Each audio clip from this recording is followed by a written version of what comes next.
ಎಲ್ಲರಿಗೂ ನಮಸ್ಕಾರ. S L Bhyrappa ಅವರ ಉತ್ತರಾಖಂಡ ಕಾದಂಬರಿಯನ್ನು ಮುಂದುವರಿಸೋಣ. ರಾಮ ಸೈನ್ಯದ ಸಮೇತ ಲಂಕೆಗೆ ಬಂದು ಬಿಡ್ತಾನೆ. ಯುದ್ಧ ಪ್ರಾರಂಭ ಆಗುತ್ತೆ. ಯುದ್ಧದಲ್ಲಿ ರಾವಣನಿಗೆ ವಿರೋಧಿಗಳೇ ಹೆಚ್ಚಾಗಿ ಇರ್ತಾರೆ. ಹಾಗಾಗಿ ಅವನ ಕಡೆಯವರೇ ಆಗಿದ್ರೂ ಕೂಡ ಅವರಿಂದ ಯಾವುದೇ ಒಂದು ಸಹಕಾರ ಅವನಿಗೆ ಸಿಕ್ಕೋದಿಲ್ಲ. ಕುಂಭಕರ್ಣನನ್ನು ಯುದ್ಧಕ್ಕೆ ಅಣಿ ಮಾಡಿ ಕಳಿಸ್ತಾನೆ. ಆದರೆ ಅವನು ಸತ್ತೋಗ್ತಾನೆ. ಅವನ ಮಕ್ಕಳಾದ ಕುಂಭ ನಿಕುಂಭ ಇವರು ಕೂಡ ಸಾಯ್ತಾರೆ. ಈ ಎಲ್ಲ ವಿಚಾರಗಳು ತ್ರಿಜಟೆಯ ಮುಖಾಂತರ ಸೀತೆಗೆ ಗೊತ್ತಾಗ್ತಾ ಹೋಗುತ್ತೆ. ಇನ್ನು ಕತೆಗೆ ಹೋಗೋಣ. ಒಂದಾದ ಮೇಲೆ ಒಂದರಂತೆ ಜಯದ ಸುದ್ದಿ ಬರ್ತಾ ಇತ್ತು. ಆದರೂ ರಾವಣ ಸತ್ತ ಅನ್ನೋ ವರದಿ ಬರೋಕ್ಕೆ ಇನ್ನೂ ಎಷ್ಟು ಕಾಯಬೇಕು ಅಂತ ನನ್ನ ಮನಸ್ಸು ಆತ್ರ ಪಡ್ತಾ ಇತ್ತು. ತಾನೇ ರಣರಂಗಕ್ಕೆ ನುಗ್ಗದೆ ಬೇರೆಯವ್ರನ್ನ ನುಗ್ತಾ ಇದ್ದಾನೆ ಅವನು. ಆ ಹೇಡಿ ಅವನು ಯುದ್ಧರಂಗಕ್ಕೆ ಬರದೆ ಔತ್ಕೊಂಡವನನ್ನ ಕೊಲ್ಲೋದಾದ್ರೂ ಹೇಗೆ? ಅಥವಾ ರಾಮ ರಣಧರ್ಮವನ್ನ ಮೀರಬಾರ್ದು ಅಂತ ಕಾಯ್ತಾ ಇದ್ದಾನೋ ಏನೋ. ನನಗೆ ರಾಮನ ಮೇಲೆ ಸಿಟ್ಟು ಬರ್ತಾ ಇತ್ತು. ನಿಧಾನವಾದಷ್ಟು ಆತಂಕನೂ ಹೆಚ್ಚಾಗ್ತಾ ಇತ್ತು. ನಾನು ಆತಂಕದಲ್ಲಿ ಎವೆ ಇಕ್ಕದೆ ಕಾಯ್ತಾ ಇದ್ದೀನಿ ಅಂತ ಅವನಿಗೆ ಅರ್ಥ ಆಗಲ್ವಾ ಅನ್ನಿಸ್ತು. ಒಂದು ಮಧ್ಯಾಹ್ನ ಗುಡಿಸ್ಲಲ್ಲಿ ಮಲ್ಕೊಂಡಿದ್ದೆ. ಅದು ನಿದ್ದೆಯಿಂದ ಅಲ್ಲ, ಸುಮ್ಮನೆ ಮಲಗಿದ್ದೆ. ರಾಮ ಸೈನ್ಯ ಸಮೇತ ಬಂದು ಇಳಿದಿದ್ದಾನೆ ಅಂತ ತಿಳಿದಿದ್ದ ದಿವಸದಿಂದಲೂ ನನಗೆ ನಿದ್ದೆ ಅನ್ನೋದು ಹಾರ ಹೋಗಿತ್ತು. ಕಿವಿಗಳು ಕೂಡ ಯುದ್ಧರಂಗದ ಕಡೆಗೆ ಇತ್ತು. ಗಾಳಿಯಲ್ಲಿ ತೇಲಿ ಬರುವಂತಹ ಕೋಲಾಹಲ, ಅರ್ಚಾಟ, ನೋವಿನ ಕಿರಿಚಾಟಗಳನ್ನು ಕೇಳಿಕೊಂಡು ಅಲ್ಲಿ ಏನು ನಡೀತಾ ಇದೆ ಅಂತ ಮೂಕ ಕಲ್ಪನೆ ಮಾಡ್ಕೊತ ಸುಮ್ಮನೆ ಕೂತಿದ್ದೆ. ಹೊರಗಡೆ ತಮಟೆ ಸದ್ದು ಕೇಳಿಸ್ತು. ವೀರ ಬಡಿತನೂ ಕೇಳಿಸ್ತಿತ್ತು. ರಾವಣ ಬರ್ತಾ ಇದ್ದಾನೆ ಅಂತ ತಕ್ಷಣ ನನ್ನ ಮನಸ್ಸಿಗೆ ಬೋಧೆ ಆಯಿತು. ಎದೆ ಬಡ್ಕೊಳ್ಳೋಕ್ಕೆ ಶುರು ಆಯಿತು. ತಮ್ಮಟೆಯ ಲಯಕ್ಕೆ ಹೊಂದ್ಕೊಂಡು ಅದು ಬಡಿತಾ ಇದೆಯಾ ಅನ್ನಿಸ್ತು. ಬಡಿತಾ ಬರ್ತಾ ಬರ್ತಾ ಹತ್ತಿರಕ್ಕೆ ಬಂತು. ಎಲ್ಲಿ ಅವಳು ಅನ್ನೋ ಒಂದು ರೂಕ್ಷ ಧ್ವನಿ ಕೇಳಿಸ್ತು. ಅವಂದೇನೆ ಅದು ಅಂತ ನನಗೆ ಖಂಡಿತ ಆಯಿತು. ಮಲಗಿದ್ದಾರೆ ಅಂತ ತ್ರಿಜಟೆ ಉತ್ತರ ಕೊಟ್ಲು. ಹೊರಗೆ ಎಳ್ಕೊಂಬ ಬೇಗ, ಇಲ್ದಿದ್ರೆ ಈಗೋ ನೋಡು ಅಂತ ಏನೋ ಅಂದ. ಅಷ್ಟೊತ್ತಿಗೆ ಬಾಗಿಲು ತೆಗೀತು. ಲಂಕೇಶ ಬಂದವನೇ, ಭಾಳ ಕೋಪದಲ್ಲಿದ್ದಾನೆ, ಕತ್ತಿ ಇಟ್ಕೊಂಡಿದ್ದಾನೆ ಅಂತ ಕಿವಿಲಿ ತ್ರಿಜಟೆ ಪಿಸುಗುಟ್ಟಿದ್ಲು. ಒಂದು ಕ್ಷಣ ಭಯನೂ ಆಯಿತು. ಇದ್ದಕ್ಕಿದ್ದ ಹಾಗೆ ಧೈರ್ಯ ಬುಗ್ಗಂತು. ಎದ್ದು ಹೊರಗಡೆಗೆ ಬಂದೆ. ಅವನೆದುರು ನಿಂತ್ಕೊಂಡೆ. ಅವನ ಹಿಂದೆ 20-30 ಶಸ್ತ್ರಧಾರಿ ಅಂಗರಕ್ಷಕರ ಪಡೆ ಇತ್ತು. ಅವನ ಮುಖನೂ ಸ್ವಲ್ಪ ಬೆವರಿತ್ತು. ಕಣ್ಣುಗಳಲ್ಲಿ ರಕ್ತ ತುಂಬಿದಷ್ಟು ಕೆಂಪಾಗಿತ್ತು. ರಾಜಪೋಷಕ್ಕೂ ಒದ್ದೆ ಆಗಿತ್ತು. ಕಿರೀಟದಿಂದಲೂ ಕೂಡ ಬೆವರಿನ ಹನಿ ಜಿನುಗ್ತಾ ಇತ್ತು. ಬಲಗೈಯಿನ ಖಡ್ಗ ಕಡಿಯೋ ಭಂಗಿಯಲ್ಲಿ ಇಟ್ಕೊಂಡಿದ್ದ. ನಾನು ದಿಟ್ಟ ದೃಷ್ಟಿಯಿಂದ ಅವನ ಕಣ್ಣುಗಳನ್ನು ನೋಡ್ತಾ ಇದ್ದೆ. ಅವನಿಗೆ ತಕ್ಷಣ ಮಾತು ಹೊಳಿಲೇ ಇಲ್ಲ. ತಡವರಿಸ್ದ. ಅವನು ನನ್ನ ಕಣ್ಣನ್ನು ನೋಡ್ತಾನೆ ಇದ್ದ. ಮುಖವನ್ನು ನುಂಗೋ ಹಾಗೆ ನೋಡ್ತಾ ನಿಂತಿದ್ದ. ಯಾಕೆ ಬಂದೆ ಹೇಳು ಅಂತ ನಾನೇ ಮೊದಲು ಮಾತಾಡಿ ಅವನು ಮಾತಾಡಲಿಕ್ಕೆ ಚಾಲನೆ ಕೊಟ್ಟೆ. ಮುಂದೆ ನಿನ್ನನ್ನು ಕೊಂದು ಬಿಡ್ತೀನಿ ಅಂತ ಖಡ್ಗವನ್ನು ಎತ್ತದ. ನಾನು ಮುಂಡೆನೂ ಅಲ್ಲ, ಮುಂಡೆ ಆಗೋದೂ ಇಲ್ಲ. ನೀನು ತಂದು ತೋರಿಸಿದ ಶಿರ ಜೇಡಿ ಮಣ್ಣಿನ ಪ್ರತಿಬಿಂಬ. ನನ್ನ ಗಂಡ ಬದುಕೇ ಇದ್ದಾನೆ, ಬದುಕೇ ಇರ್ತಾನೆ. ಸರಿ, ನೀನು ಈಗ ಬಂದ ಜಮರವೇನು ಬೊಗಳು ಅಂತ ನಾನಂದೆ. ಅವನು ಕಂಗಟ್ಟಿದ್ದು ಅವನ ಕಣ್ಣಲ್ಲೇ ಕಾಣಿಸ್ತಿತ್ತು. ವೀರಾಧಿ ವೀರ, ನನ್ನ ಹೆಸರು ಉಳಿಸ್ಬೇಕಾಗಿದ್ದ ನನ್ನ ಮಗನನ್ನ ಬಲಿ ತಗೊಂಡ್ಬಿಟ್ಟಿದ್ದಾನೆ. ಮಾರೇ ಮುಂಡೆ ನೀನು, ನಿನಗೆ ಬಲಿ ಕೊಡಬೇಕು, ನಿನ್ನ ದಾಹವನ್ನು ಸಮಾಪ್ತಿ ಮಾಡ್ತೀನಿ ಅಂತಲೂ ಏನೇನೋ ಮಾತಾಡ್ತಾ ಗರ್ಜಿಸ್ದ. ಬಗಳೋ ನಾಯಿ ಕಚ್ಚೋದಿಲ್ಲ, ಕಚ್ಚೋ ನಾಯಿ ಬಗಳೋದಿಲ್ಲ ಅನ್ನೋಂತಹ ವೇದ ಸಮಾನವಾದ ಮಾತು ನನಗೆ ಗೊತ್ತಿದೆ ಅಂತ ನಾನಂದೆ. ಈ ಲಂಕೇಶನನ್ನ ನಾಯಿ ಅಂತಿದ್ಯಾ ಅಂತ ಕತ್ತಿಯನ್ನು ಇನ್ನು ಮೇಲಕ್ಕೆ ಎತ್ತದ. ಅವನ ತೋಳಲ್ಲಿ ಬಲ ಸಾಲ್ದ ಅಂತ ನನಗನ್ನಿಸ್ತು. ಏಕೆಂದರೆ ಮೇಲೆ ಏರಿದ್ದ ಕತ್ತಿ ನಡುಗ್ತಾ ಇತ್ತು. ವೀರಾದಿ ವೀರ ನೀನು, ಒಂಟಿ ಹೆಂಗಸನ್ನ ಅದು ನಿರಾಯುಧಳನ್ನು ಕೊಲ್ಲಲಿಕ್ಕೆ ಕತ್ತಿ ಎತ್ತಿದೀಯ. ನಮ್ಮಪ್ಪ ಹೆಣ್ಣು ಮಗಳು ಅಂದ್ಬಿಟ್ಟು ನನಗೆ ನಯ ವಿನಯ ಮಾರ್ಧವ ನಡತೆಯನ್ನು ಕಲಿಸ್ದ. ಖಡ್ಗೆ ವಿದ್ಯೆಯನ್ನು ಕಲಿಸಿದ್ರೆ ನಿನ್ನ ಗೂಢಚಾರರಿಗೆ ನನ್ನನ್ನು ಕದ್ದು ತರೋಕ್ಕೆ ಸಾಧ್ಯನೇ ಇರ್ತಿರ್ಲಿಲ್ಲ. ಆಗ ನಾನು ಕೂಡ ನಿನ್ನನ್ನು ಎದುರಿಸಿ ಖಡ್ಗ ಯುದ್ಧ ಮಾಡಿ ಇಲ್ಲೇ ಈ ಯುದ್ಧವನ್ನು ಸಮಾಪ್ತಿ ಮಾಡಿಬಿಡ್ತಿದ್ದೆ. ನೀನು ನಿಜವಾದ ಗಂಡಸೆ ಆದರೆ ರಣರಂಗಕ್ಕೆ ಹೋಗು, ನಿನ್ನ ಮಗನನ್ನು ಕೊಂದ ನನ್ನ ಗಂಡನನ್ನು ಯುದ್ಧಕ್ಕೆ ಆಹ್ವಾನಿಸು. ಇಲ್ಲಾಂದರೆ ಈ ವೀರವೇಷವನ್ನು ಕಳಚಿ ನನ್ನ ಹಾಗೆ ಸೀರೆ ಉಡು, ಒಳಗಿಂದ ತಂದ್ಕೊಡ್ಲಾ ಅಂತ ನಾನಂದೆ. ಅವನಿಗೆ ಮತ್ತೆ ಮಾತು ತಿಳಿಲಿಲ್ಲ. ಅವನ ತುಟಿ ಬರಿದೆ ಚಲಿಸಿದ್ವು, ಏನು ತಿಳಿಯೋದಕ್ಕೆ. ನಿನ್ನ ಗಂಡ ಅಲ್ಲ ಮೈದ್ನ ಅಂತ ಅಂದ. ಸರಿ, ಅವನಿಗೆ ಸವಾಲ್ ಹಾಕೋಗು ಅಂತ ನಾನಂದೆ. ಅವನ ಮಾತು ತಿಳಿದೆ ನನ್ನ ಮುಖವನ್ನೇ ನೋಡ್ತಾ ನಿಂತ. ನಾನು ದೃಷ್ಟಿಯುದ್ಧವನ್ನು ಕೊಟ್ಟೆ. ಆಗ್ಲಿ, ಅವರಿಬ್ಬರನ್ನ ಕೊಂದು ನಿನ್ನನ್ನು ವಶಪಡಿಸ್ಕೊಳ್ತೀನಿ ಅಂತ ಶಪಥದ ರೀತಿಯಲ್ಲಿ ಕೂಗಿ ಹೇಳ್ದ. ಹಿಂತಿರುಗ್ದ. ಅಂಗರಕ್ಷಕ ದಳನು ಅವನನ್ನು ಹಿಂಬಾಲಿಸ್ತು. ತ್ರಿಜಟೆ ತನ್ನ ತುಟಿ ಮೇಲೆ ಬೆರಳಿಟ್ಕೊಂಡಿದ್ಲು. ಇಷ್ಟು ಧೈರ್ಯದಿಂದ ಇಷ್ಟು ಮಾತಾಡಿದ್ದಕ್ಕೆ ಈಗ ನನಗೆ ಆಶ್ಚರ್ಯ ಕಾಣಿಸ್ಕೊಳ್ತು. ನನ್ನ ಉಸಿರು ಕೂಡ ಕ್ರಮ ತಪ್ಪಿ ಏರಿಳಿತಾ ಇತ್ತು, ಮೈ ಬೆವರಿತ್ತು. ಆದ್ರೆ ಇದುವರೆಗೂ ಒಂದ್ಸಲನೂ ಗೋಚರಿಸದೇ ಇದ್ದ ಧೈರ್ಯ ನನ್ನ ಅರಿವನ್ನ ತುಂಬಿಕೊಂಡಿತ್ತು. ಅಂಗರಕ್ಷಕ ದಳದ ಎದುರಿಗೆ ಅಷ್ಟು ಹೀಯಾಳಿಸಿದ್ರು ಅವನು ನನ್ನನ್ನು ಯಾಕೆ ಕತ್ತರಿಸ್ಲಿಲ್ಲ? ಪೆಟ್ಟು ತಿಂದ ನಾಯಿ ತರ ಯಾಕೆ ಬಾಲ ಮುದ್ರಕೊಂಡು ಹಿಂತಿರುಗ್ದ ಅನ್ನೋ ಒಂದು ಪ್ರಶ್ನೆ ತೊಡಕಿಗಿಟ್ಕೊಂತು. ಎಷ್ಟೋ ಹೊತ್ತಾದ್ಮೇಲೆ ಇದಕ್ಕೆ ಉತ್ತರ ಹುಡ್ಕೋಕೆ ಇದೇನು ದೊಡ್ಡ ಸಮಸ್ಯೆ ಏನಲ್ವಲ್ಲ, ಇದ್ರ ಬಗ್ಗೆ ಯಾಕೆ ಚಿಂತೆ ಮಾಡಬೇಕು ಅಂತ ಆ ಯೋಚನೆಯನ್ನ ನಾನು ನನ್ನ ಮನಸ್ಸಿನಿಂದ ಹೊರಗಡೆ ಹಾಕಿದೆ. ಮುಗಿಲು ಮುಟ್ಟುವಂತಹ ಹುಯಿಲು, ಕಹಳೆಯ ಧ್ವನಿ, ದಿಕ್ಕುಪಲಾಗಿ ಓಡುವಂತಹ ಹೆಜ್ಜೆ ಗದ್ದಲ ಇವೆಲ್ಲ ಗಾಳಿಯಲ್ಲಿ ತೇಲ್ ಬರ್ತಾ ಇತ್ತು.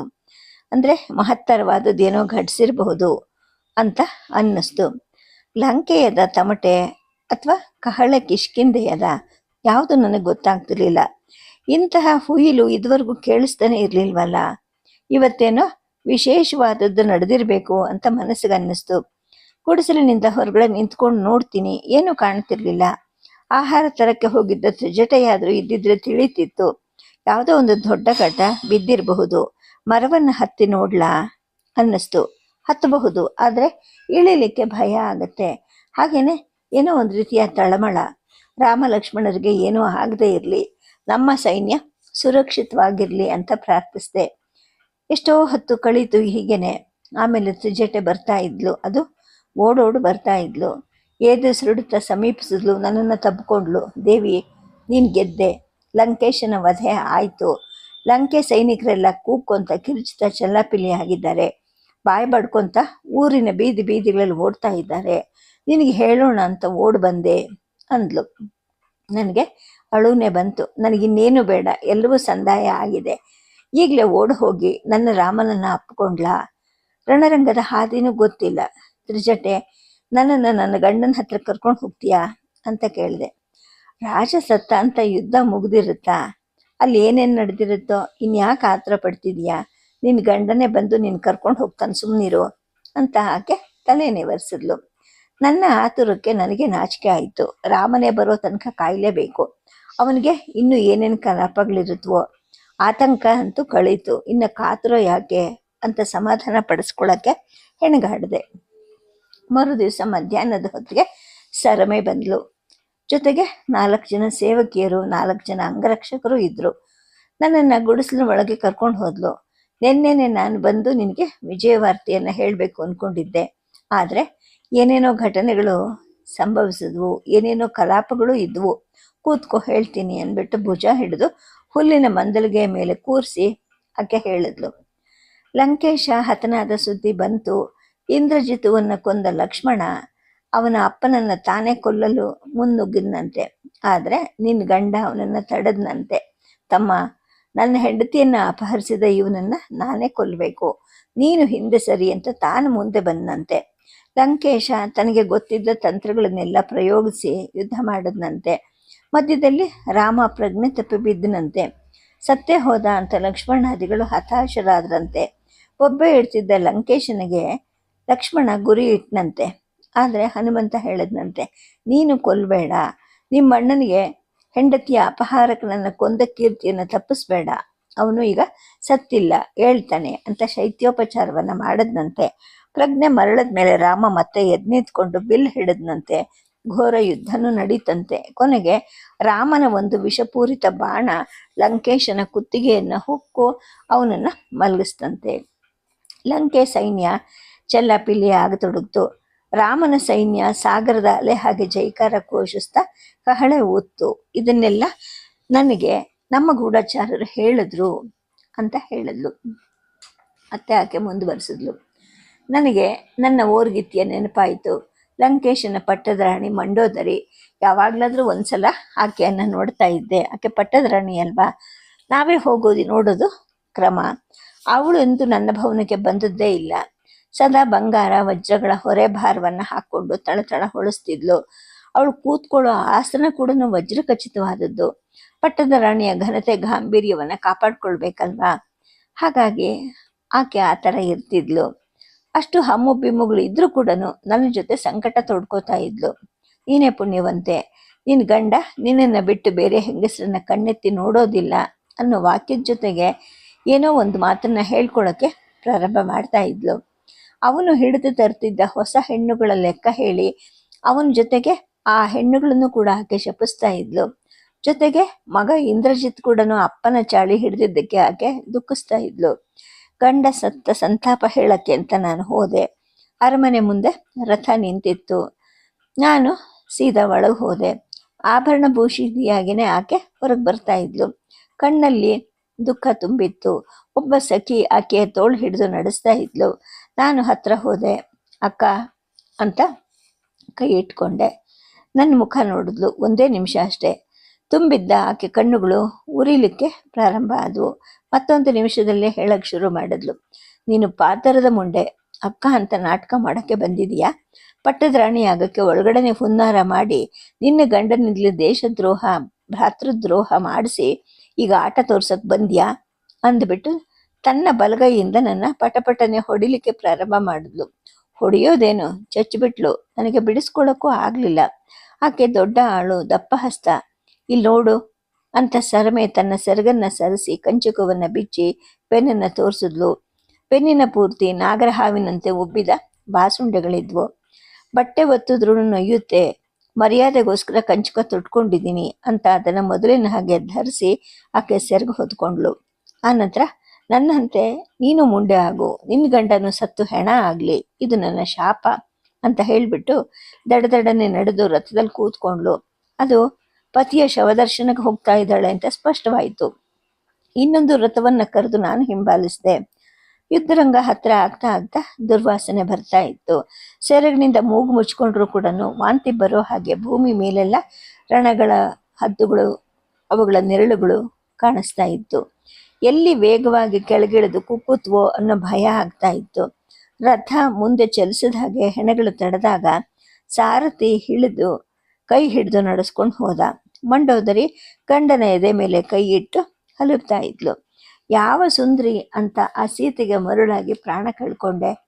ನಿನ್ನನ್ನು ಸಾಯಿಸ್ಬೇಕು ಅಂತಲೇ ಆ ಸೂಳ ಇಷ್ಟೆಲ್ಲ ಮರಳು ಮಾಡಿದ್ಲು. ಅವಳನ್ನ ಕೊಂದು ನಾನು ನಿನ್ನ ಋಣ ತೀರಿಸ್ತೀನಿ ಅಂತ ಅಂದ್ಲು. ನಿಜವಾಗ್ಲೂ ಬಿಕ್ಕಿ ಅಳ್ತಾ ಇದ್ಲು. ಹಾಗೆ ಹೆಣದ ಮೇಲೆ ಮುಖ ಇಟ್ಟು ಒರಗಿದ್ಲು. ಸ್ವಲ್ಪ ಹೊತ್ತು ನಿದ್ದೆ ಬಂದವಳ ಹಾಗೆ ಕಣ್ಣು ಮುಚ್ಕೊಂಡ್ಲು. ಆನಂತರ ಗಂಡನ ಹೆಣಕ್ಕೆ ತನ್ನ ಮಾತಾಡೋದೆಲ್ಲ ಕೇಳಿಸುತ್ತೇನೋ ಅನ್ನೋ ಹಾಗೆ ಮಾತನಾಡತೊಡಗಿದ್ಲು. ಆ ಸೀತೆ ನನಗಿಂತ ಸುಂದರಿನ? ನಾನು ಅವಳನ್ನ ನೋಡಿಲ್ಲ. ಅವಳ ಕಾವಲಿಗೆ ನೀನು ನೇಮಿಸಿದ್ದ ವಿನತೆ, ವಿಕಟೆ, ಚಂಡೋದರಿ, ಪ್ರಗಸೆ, ಅಜಾಮುಖಿ, ದುರ್ಮುಖಿಯರು ವರ್ಣಿಸಿದ್ದನ್ನು ಕೇಳಿ ತಿಳ್ಕೊಂಡಿದ್ದೀನಿ. ಅವ್ರು ಹೇಳ್ತಾ ಇದ್ರು, ಮಹಾರಾಣಿ ನಿನ್ನ ಕಾಲು ಬೆರಳಕ್ಕೆ ಸಮಾನವೂ ಇಲ್ಲ ಆ ದರಿದ್ರದ ಹೆಂಗಸು ಅಂತ ಬಿಡಿಸಿ ಬಿಡಿಸಿ ವರ್ಣಿಸ್ತಿದ್ರು. ನನ್ನಂಥ ಸರ್ವಾಲಂಕೃತ ರಾಣಿಯನ್ನು ಬಿಟ್ಟು ಆ ಮಾಯಾವಿನಲ್ಲಿ ನೀನು ಯಾಕೆ ಮೋಹಗೊಂಡೆ? ಮೃತ್ಯು ದೇವತನೇ ಸಂಚು ಹೂಡಿ ಅವಳನ್ನು ಕಳಿಸಿದ್ಲಾ? ಇಲ್ಲ, ನಿನ್ನ ಸ್ವಭಾವನೇ ಬೇರೆ. ನಿನಗೆ ಹೊಸ ಹೊಸ ಹೆಣ್ಣುಗಳು ಬೇಕಿತ್ತು. ಹೊಸಬಳು ಅಂದರೆ ನಿನಗೆ ಇನ್ನಿಲ್ಲದ ಮೋಹ. 4-6 ತಿಂಗಳಲ್ಲಿ ಅವಳು ನಿನ್ನ ಕಣ್ಣಿಗೆ ಮುದುಕೆ ಆಗ್ಬಿಡ್ತಿದ್ಲು. ಅವಳನ್ನು ಬಿಸಾಡ್ತಿದ್ದೆ, ಹೊಸ ತರುಣಿಯನ್ನು ಹುಡುಕ್ತಾ ಇದ್ದೆ. ಹಾಗೆ ಸೀತೆಯನ್ನು ಕೂಡ 4 ದಿನ ಭೋಗಿಸಿ ಬಿಸಾಕಿ ಹೊಸಬಳನ್ನು ಹುಡುಕ್ತಿದ್ದೆ. ಹಳಬರನ್ನೆಲ್ಲ ದನದ ದುಡ್ಡಿಗೆ ಕೂಡ್ತಿದ್ದೆ. ಅವರು ಇನ್ನೊಬ್ಬ ಗಂಡಸನ್ನ ನೋಡಿದ ಹಾಗೆ ಕಾವಲು ಕೂಡ ಹಾಕಿಸ್ತಿದ್ದೆ. ಯಾವಳಾದ್ರೂ ಬೇರೆ ಗಂಡಸನ್ನ ನೋಡಿದ್ರೆ ಅವಳಿಗೂ ಅವನಿಗೂ ಶಿರಚ್ಛೇದಿಸಿ ಭಯ ಹುಟ್ಟಿಸ್ತಿದ್ದೆ. ನಿನ್ನ ದೊಡ್ಡ ಹಸುಗಳು ವಿಧೇಯರಾಗಿರೋ ಹಾಗೆ ನೀನು ಆಳ್ತಾ ಇದ್ದೆ. ಲಂಕೇಶ, ನಿನ್ನ ಹಿಡಿತದಲ್ಲಿ ಯಾವ ಹೆಂಗಸಿಗೂ ಸುಖ ಇರಲಿಲ್ಲ. ಒಂದು ಭವನ, ಹೊಟ್ಟೆ ತುಂಬ ಊಟ, ಮೈ ತುಂಬ ಆಭರಣಗಳಿಂದ ಅವರುಗಳು ತೃಪ್ತರಾಗಬೇಕಾಗಿತ್ತು. ಅವರನ್ನ ಐಶ್ವರ್ಯದಿಂದ ಸುಖಪಡಿಸಕ್ಕೆ ಬೇರೆ ಬೇರೆ ರಾಜ್ಯಗಳನ್ನು ಕೊಳ್ಳೆ ಹೊಡೆಯುತ್ತಿದ್ದೆ. ಅವರ ಭಂಡಾರವನ್ನ ದೋಚ್ತಾ ಇದ್ದೆ. ನಿನ್ನ ದೊಡ್ಡಿಲಿರುವ 100 ಹೆಂಗಸರುಗಳು ಈಗ ಅಳ್ತಾ ಇದ್ದಾರೆ. ಅದು ನಿನ್ನ ಮೇಲಿನ ಪ್ರೀತಿಯಿಂದ ಏನಲ್ಲ. ವಿಭೀಷಣ ತಮ್ಮನ್ನೆಲ್ಲ ದೊಡ್ಡಿಯಿಂದ ಹೊರಗಡೆ ಹಾಕಿದ್ರೆ ಒಪ್ಪತ್ತಿನ ಕೂಳಿಗೆ ಏನು ಗತಿ ಅಂತ ಅವರೆಲ್ಲರೂ ಚಿಂತೆ ಮಾಡ್ತಾ ಇದ್ದಾರೆ.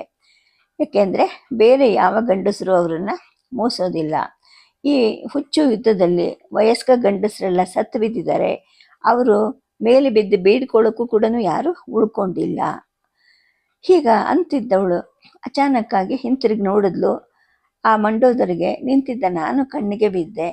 ಲೇ ಸರ್ಮೆ, ನಿನ್ನ ಗಂಡ ಏಕಪತ್ನಿ ವ್ರತಸ್ಥ ಅಂತ ಜಂಬ ಪಡಬೇಡ. ಸಿಂಹಾಸನ ಹತ್ತದ ಮೇಲೆ ಗಂಡಸರ ಬುದ್ಧಿ ಹೇಗೆ ತಿರುಗುತ್ತೋ ಪರೀಕ್ಷಿಸ್ಬೇಕು ಅಂದ್ಲು. ಎಲ್ಲಿ ಆ ಸೀತೆ? ನನ್ನ ಗಂಡನ ಕಾಮುಕ ಹಸುವಲ್ಲಿ ಕೊನೆಯವಳಾದ ಅವಳಿಗೆ ಆಗ ಯುದ್ಧ ಹೂಡಿ ನನ್ನ ಮಗ ಇಂದ್ರಜಿತನನ್ನು ಬಲಿ ಕೊಟ್ಟು ನನ್ನ ಹೊಟ್ಟೆಯನ್ನು ಬರದು ಮಾಡ್ದ ಅಂತ ಕೊನೆನೇ ಇಲ್ಲದ ಹಾಗೆ ತನಗೆ ತಾನೇ ಏನೋ ಮಾತಾಡ್ತಾನೆ ಇದ್ಲು. ಆಗ ರಾಮನ ಕಡೆಯಿಂದ ಹನುಮಂತ ಅನ್ನೊಬ್ಬ ಬ್ರಹ್ಮಚಾರಿ ಹತ್ರ ಬಂದ. ತಾಯಿ, ಮೇಲೇಳು, ಇನ್ನು ತಡ ಮಾಡಿದ್ರೆ ಹೆಣ ಕೊಳೆಯುತ್ತೆ, ಹೆಣವನ್ನ ಕೊಳಿಸಿದ್ರೆ ಪ್ರೇತಕ್ಕೆ ನರಕ ಪ್ರಾಪ್ತಿ ಆಗತ್ತೆ ಅಂತ ಅಂದ. ಆಕೆ ಅಂದ್ಲು, ಅವನಿಗೆ ಹೇಗಿದ್ರು ನರಕನೇ ಗತಿ. ಹೆಣ ಕೊಳೆತು ಘೋರ ನರಕ ಆಗೋದಿದ್ರೆ ಆಗ್ಲಿ, ನಾನು ಹೇಳೋದಿಲ್ಲ. ಇದು ನನ್ನ ಗಂಡನ ಹೆಣ, ನಾನೇ ವಾರಸ್ದಾರಳು, ನೀನು ದೂರ ಇರು ಅಂತ ತಟಾರ್ನೆ ಉತ್ತರಿಸಿದ್ಲು. ಆಗ ಬ್ರಹ್ಮಚಾರಿ ನನ್ನ ಗಂಡನನ್ನ ಕರೆದ. ಈ ನಿನ್ನ ಅತ್ತಿಗೆ ಮನವನ್ನ ಒಲಿಸು, ತರ್ಪಣ ಕೊಟ್ಟು ಶವ ಸಂಸ್ಕಾರ ಮಾಡೋದು ನಿನ್ನ ಕರ್ತವ್ಯ ಅಂತ ಅಂದ. ಆಗ ವಿಭೀಷಣ, ಈ ಪಾಪಿ ಶವಕ್ಕೆ ನಾನು ಸಂಸ್ಕಾರ ಮಾಡೋದಿಲ್ಲ, ತರ್ಪಣ ಕೊಡೋದೂ ಇಲ್ಲ. ಬ್ರಹ್ಮಚಾರಿಗಳೇ, ನನ್ನನ್ನು ಬಲವಂತ ಪಡಿಸ್ಬೇಡಿ, ನನ್ನ ಅತ್ತಿಗೆ ಅಭಿಮತ ನನ್ನದು ಕೂಡ. ಅಷ್ಟರಲ್ಲಿ ಹತ್ರ ಬಂದಿದ್ದ ರಾಮನಿಗೆ ಈ ಮಾತು ಕೇಳಿಸ್ತು.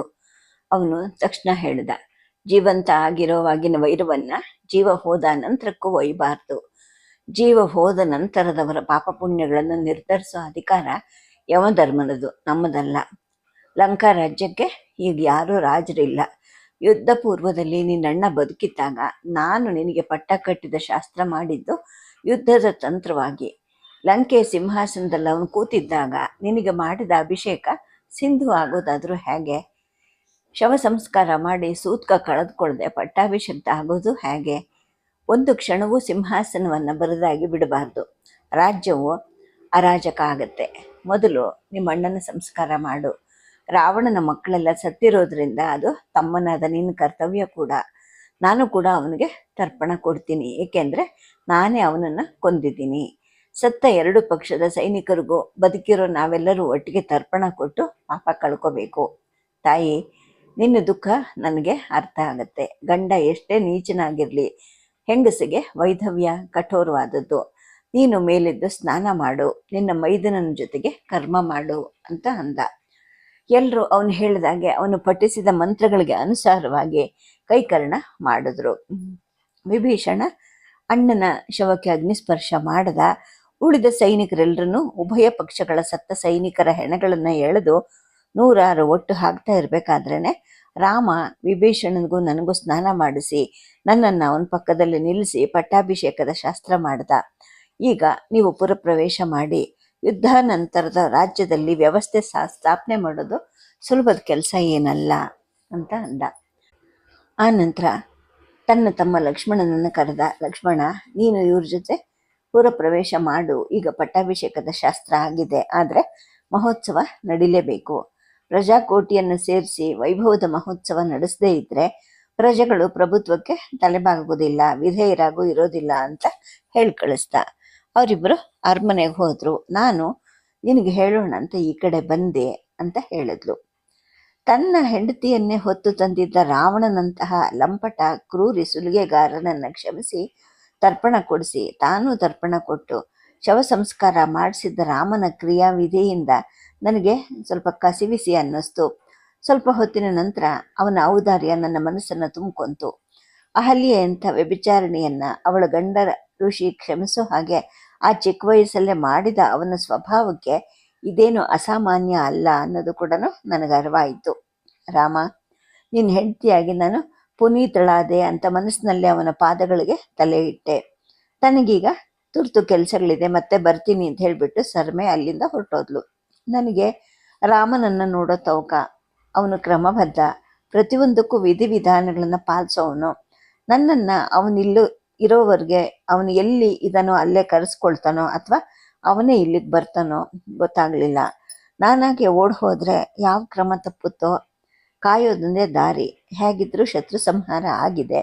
ಕೆಲವು ಗಳಿಗೆಗಳ ಅಥವಾ ಒಂದೆರಡು ದಿನಗಳ ಗೊತ್ತಿಲ್ಲ. ಈ ಸೀತೆ ಸಂಯಮ ಕಳ್ಕೊಂಡು ಚಿಕ್ಕ ಹುಡುಗಿ ಹಾಗೆ ವರ್ತಿಸಬಾರ್ದು ಅಂತ ನನಗೆ ನಾನೇ ಸಮಾಧಾನ ಹೇಳ್ಕೊಂಡೆ. ಸಂಜೆ ಹೊತ್ತಿಗೆ ಹನುಮಂತರು ಬಂದರು. ಅದೇ ಬ್ರಹ್ಮಚಾರಿಯ ಸರಳ ವಸ್ತ್ರಗಳು ಧರಿಸಿದ್ರು. ಪಂಚೆ, ಹೆಗಲ ಮೇಲೆ ಉತ್ತರೀಯ ಇತ್ತು. ಮೈ ಕೈಗಳಲ್ಲೆಲ್ಲ ಔಷಧಿ ಮೆತ್ತಿದ ಗಾಯ ಇತ್ತು. ಆದರೆ ಹಸನ್ಮುಖವಾಗಿದ್ರು. ಅವರು ಬಾಗೋ ಮುನ್ವೆ ನಾನೇ ಮುಂದೆ ಹೋಗಿ ಅವ್ರ ಪಾದಸ್ಪರ್ಶ ಮಾಡಿದೆ. ಪೂಜ್ಯರೇ, ನೀವು ನನಗೆ ನಮಸ್ಕರಿಸಬಾರ್ದು, ಯಾವಾಗಲೂ ನೆನಪಿಟ್ಕೊಳ್ಳಿ, ನಿಮ್ಮ ಕೃಪೆಯಿಂದ ಇಷ್ಟೆಲ್ಲ ಆಯಿತು ಅಂದೆ. ನನಗೆ ಮನಸ್ಸು ತುಂಬಿ ಬಂತು. ತಾಯಿ, ನನ್ನ ಕೃಪೆ ಏನು ಬಂತು? ಗುರು ರಾಮರ ಶೌರ್ಯ, ಲಕ್ಷ್ಮಣರ ಶೌರ್ಯ, ಸುಗ್ರೀವನ ಚಾತುರ್ಯ, ಕಿಷ್ಕಿಂಧೆಯ ವೀರರ ಧೈರ್ಯ ಇವೆಲ್ಲ ಕೂಡಿದ್ವು. ಹೋರಾಡಿದ ಸೈನ್ಯಕ್ಕಿಂತ ಹೆಚ್ಚಿನ ಕೆಚ್ಚಿನಿಂದಲೇ ನೀನು ಎಲ್ಲವನ್ನು ಸಹಿಸಿದ್ದೆ. ನನ್ನನ್ನು ರಾಮನ್ನ ಇವಾಗ ಕಳಿಸಿರೋದು 2 ಆಜ್ಞೆ ಮಾಡಿ ಕಳಿಸಿದ್ದಾನೆ. ಒಂದು, ನಿನ್ನನ್ನು ಕರೆಸ್ಕೊಳ್ಳೋಕ್ಕೆ ವಿಭೀಷಣ ಮಹಾರಾಜರ ಅನುಮತಿಯನ್ನು ಕೇಳೋದು ಅಂದ. ಅಷ್ಟರಲ್ಲಿ ನನ್ನ ಬಾಯಿ ಹಾಕಿದೆ. ವಿಭೀಷಣನ ನೀನು ಕೇಳೋದು ಅಂದೆ. ಆಗ ಹನುಮಂತರು ಹೇಳಿದ್ರು, ರಾಮಗುರುಗಳು ಎಲ್ಲದರಲ್ಲೂ ಕ್ರಮಭದ್ರು, ಆಚಾರ ಸೂಕ್ಷ್ಮಗಳನ್ನು ಅನುಸರಿಸೋರು. ನಿನ್ನನ್ನು ಹೊತ್ಕೊಂಡು ತಂದಿರೋವನು ರಾವಣ. ಧರ್ಮ ಮಾರ್ಗದಲ್ಲಿ ಸಂಪಾದಿಸಿದ್ದಾಗಲಿ ಕದ್ದು ವಶಪಡಿಸಿದ್ದು ಆಗಲಿ ಆ ವಸ್ತು ಅವನದು. ಅದರ ನ್ಯಾಯ ಅನ್ಯಾಯಗಳನ್ನು ವಿಮರ್ಶಿಸಿ ಮೂಲ ಒಡೆಯನಿಗೆ ಕೊಡಿಸೋದು ರಾಜನಾದವನ ಕರ್ತವ್ಯ. ಈಗ ವಿಭೀಷಣ ಲಂಕೆಯ ರಾಜ ಆಗಿರೋದ್ರಿಂದ ಅವನ ಅನುಮತಿ ಇಲ್ಲದೇನೆ ನಿನ್ನನ್ನು ಕರೆಸ್ಕೊಳ್ಳೋದು ಅಥವಾ ಸಂದರ್ಶಿಸೋದು ತಪ್ಪು ಅಂತ ಅವ್ರ ಮನಸ್ಸಿಗೆ ಬಂದಿರಬಹುದು. ಇದು ನಾನು ಮಾಡ್ಕೊಂಡಿರೋ ಊಹೆ. ನಾನು ಇಲ್ಲಿಂದ ವಿಭೀಷಣರ ಅರಮನೆಗೆ ಹೋಗ್ತೀನಿ ಅಂತ ಅಂದರು. ಎರಡನೇದಾಗಿ ಅಂತ ಹೇಳಿ, ರಾಮನನ್ನ ಭೇಟಿ ಮಾಡೋಕ್ಕೆ ನಿಮ್ಮ ಇಂಗಿತವನ್ನು ತಿಳಿದು ತಮಗೆ ಹೇಳೋಕ್ಕೆ ಆದೇಶಿಸಿದ್ದಾರೆ ಅಂತ ಹೇಳ್ಬಿಟ್ಟು ಮಾತು ನಿಲ್ಲಿಸಿದ್ರು. ನನಗೆ ಒಂದು ಕ್ಷಣ ಎದೆ ಧಸಕ್ಕಂತೂ, ಕಿವಿ ಒಳಗಡೆ ನಿಶ್ಶಬ್ದ ತುಂಬಿಕೊಂಡಂಗಾಯ್ತು. ಸಾವರಿಸ್ಕೊಂಡು ಕೇಳಿದೆ, ಆರ್ಯರೇ, ನೀವು ಸೂಕ್ಷ್ಮಮತಿಗಳು, ಏನು ಈ ಮಾತಿನ ಅರ್ಥ ಅಂದೆ. ಎಷ್ಟೋ ಸಂದರ್ಭದಲ್ಲಿ ಅವ್ರ ಮನಸ್ಸಲ್ಲಿ ಏನಿದೆ ಅನ್ನೋದು ನನಗೆ ತಿಳಿತಿಲ್ಲ ತಾಯಿ. ಧರ್ಮಪತ್ನಿಯಾಗಿ ಇಷ್ಟು ವರ್ಷ ಸಂಸಾರ ಮಾಡಿರೋ ನಿಮಗೆ ಅರ್ಥ ಆಗಬೇಕು ಅಂತ ಅವ್ರಂದ್ರು. ಇದು ಒಂದು ಬಗೆಯ ವಿಧಾನ ಅಥವಾ ಕ್ರಮಬದ್ಧತೆ ಅಂತ ತಿಳ್ಕೊಂಡ್ಲಾ ಅಂತ ನಾನಂದೆ. ಹಾಗೆ ಕಾಣತ್ತೆ ಅಂತ ಹೇಳಿಬಿಟ್ಟು ಅವರು ವಿಭೀಷಣನನ್ನ ನೋಡಲಿಕ್ಕೆ ಅಂತ ಹೊರಟು ಹೋದರು. ರಾಮನ ಈ ವರ್ತನೆ ನನಗೆ ವಿಚಿತ್ರ ಅನ್ನಿಸ್ತು. ಜೊತೆಗೆ ಮನಸ್ಸಿನಲ್ಲಿ ಆತಂಕ ಹುಟ್ಕೊಂತು. ಅದಕ್ಕೆ ಸರಿಯಾಗಿ ಬಲಹುಬ್ಬು ಪಟಪಟ ಹಾರ್ತಾ ಇತ್ತು. ಇದು ಕೆಟ್ಟ ಶಕುನ ಅನ್ನೋದು ನೆನಪಾಯಿತು. ನನ್ನ ಇಂಗಿತ ಅಂದರೆ ಏನಂತ ಅರ್ಥ? ಅವನನ್ನು ಸಂಧಿಸಕ್ಕೆ ನನಗೆ ಮನಸ್ಸಿದೆಯಾ ಇಲ್ವಾ ಅಂತಲ್ಲ. ಏನು ಈ ಔಪಚಾರಿಕತೆ? ಇವನು ವಿಚಿತ್ರವಾಗಿ ವರ್ತಿಸೋದು, ಆಲೋಚಿಸೋದು ಕೂಡ ಹೊಸತೇನಲ್ವಲ್ಲ ಅಂತ ನನಗೆ ನಾನೇ ಸಮಾಧಾನ ತಂದ್ಕೊಂಡೆ. ರಾತ್ರಿ ವಿಭೀಷಣರು ಬಂದರು. ಜೊತೆಯಲ್ಲಿ ಸರಮೇನೂ ಇದ್ಲು.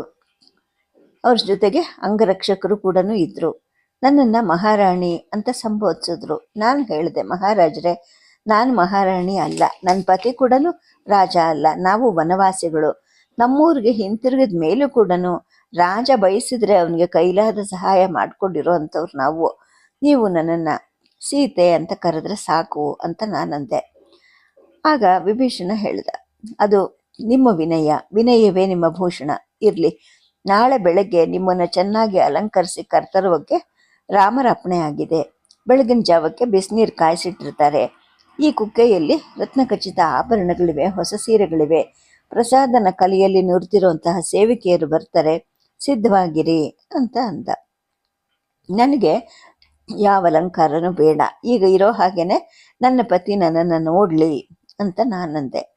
ಅಲಂಕರಿಸಿ ಕರೆತನ್ನಿ ಅನ್ನೋದು ಅವ್ರ ವಾಕ್ಯ ಆಗಿತ್ತು ಅಂತ ವಿಭೀಷಣ ಹೇಳ್ದ. ಸರಿ, ಹಾಗಿದ್ರೆ ಸರಿ. ರಾಕ್ಷಸರು ನನ್ನನ್ನು ಅಪಹರಿಸಿ ತಂದಾಗ ನನ್ನ ಮೈಯಲ್ಲಿ ಅನಸೂಯ ಅಜ್ಜಿಯವರು ಕೊಟ್ಟಿದ್ದ ಇದ್ವು. ಅವನ್ನೆಲ್ಲ ಒಂದು ಮಡಕೆನಲ್ಲಿ ತುಂಬಿ ಈ ಗುಡಿಸಲಿನ ಮೂಲೆಯಲ್ಲಿ ಹೂತಿಟ್ಟಿದ್ದೀನಿ. ಅವನ್ನು ಧರಿಸ್ತೀನಿ. ಬೇರೆಯದು ನನಗಿಷ್ಟ ಇಲ್ಲ ಅಂತ ಅಂದೆ. ಈ ಮಾತಿಗೆ ವಿಭೀಷಣ ಮತ್ತು ಸರ್ಮೆಯರು ಒಪ್ಕೊಂಡ್ರು. ಆಗ ವಿಭೀಷಣ ಹೇಳಿದ್ರು, ಲಂಕೇಶ, ನಿಮ್ಮ ಕಾವಲಿಗೆ ನೇಮಿಸಿದ್ದ 6 ಜನರು ತಲೆ ತಪ್ಪಿಸ್ಕೊಂಡಿದ್ದಾರೆ. ಅವರು ನಿಮ್ಮನ್ನು ಹೆದರಿಸಿ ಬೆದರಿಸಿ ಚುಚ್ಚು ನುಡಿಗಳಿಂದ ಬೈದು ಕೆಟ್ಟ ಕೆಲಸಕ್ಕೆ ಪ್ರಚೋದಿಸೋ ಮಾತುಗಳಿಂದ ಹಿಂಸೆ ಮಾಡಿದ್ದಾರೆ. ಅವರನ್ನು ಹುಡುಕ್ಲಿಕ್ಕೆ ಆಜ್ಞೆ ಮಾಡಿದ್ದೀನಿ. ಅವರನ್ನು ದೀರ್ಘಕಾಲ ಕಠಿಣ ಶಿಕ್ಷೆಗೆ ಒಳಪಡಿಸ್ತೀನಿ. ದಂಡನೆಯ ತೀರ್ಪನ್ನು ನಿಮ್ಮೆದುರಿಗೆ ಘೋಷಿಸೋದೇನೆ ಕ್ರಮ. ಆಗ ನೀವು ಈ ಸ್ಥಳಕ್ಕೆ ಮತ್ತೆ ಬರಬೇಕು ಅಂತ ಅಂದರು. 1 ವರ್ಷಕ್ಕೂ ಮೀರಿ ಅವರು ನನಗೆ ಕೊಟ್ಟ ಹಿಂಸೆಗಳ ನೆನಪಾಯಿತು. ಅವ್ರಿಗೆ ಉಗ್ರ ಶಿಕ್ಷೆಯನ್ನೇ ಕೊಡಿ ಅಂತ ಹೇಳೋ ಮನಸ್ಸು ಬಂತು. ಆದರೆ 1 ನಿಮಿಷದಲ್ಲೇ ಮನಸ್ಸು ಮೃದುವಾಯಿತು. ನಾನು ಹೇಳಿದೆ, ಮಹಾರಾಜ, ಅವರು ಹೊಟ್ಟೆಪಾಡಿನ ಸೇವಕಿಯರು. ರಾಜಾಜ್ಞೆಯನ್ನು ಪಾಲಿಸ್ತಿದ್ರೆ ಅವರು ಶಿಕ್ಷೆಗೆ ಒಳಗಾಗ್ತಿದ್ರು. ಕ್ಷಮಿಸಿಬಿಡಿ ಅಂತಂದೆ. ತಾಯಿ, ದೊಡ್ಡ ಮಾತು ನಿಮ್ಮದು ಅಂತ ಹೇಳಿಬಿಟ್ಟು ಇಬ್ಬರು ನನ್ನ ಮಾತನ್ನು ಮೆಚ್ಚಿದ್ರು. ಸದ್ಯಕ್ಕೆ ಕಥೆಯನ್ನು ನಿಲ್ಲಿಸಿರ್ತೀನಿ. ನಮಸ್ಕಾರ.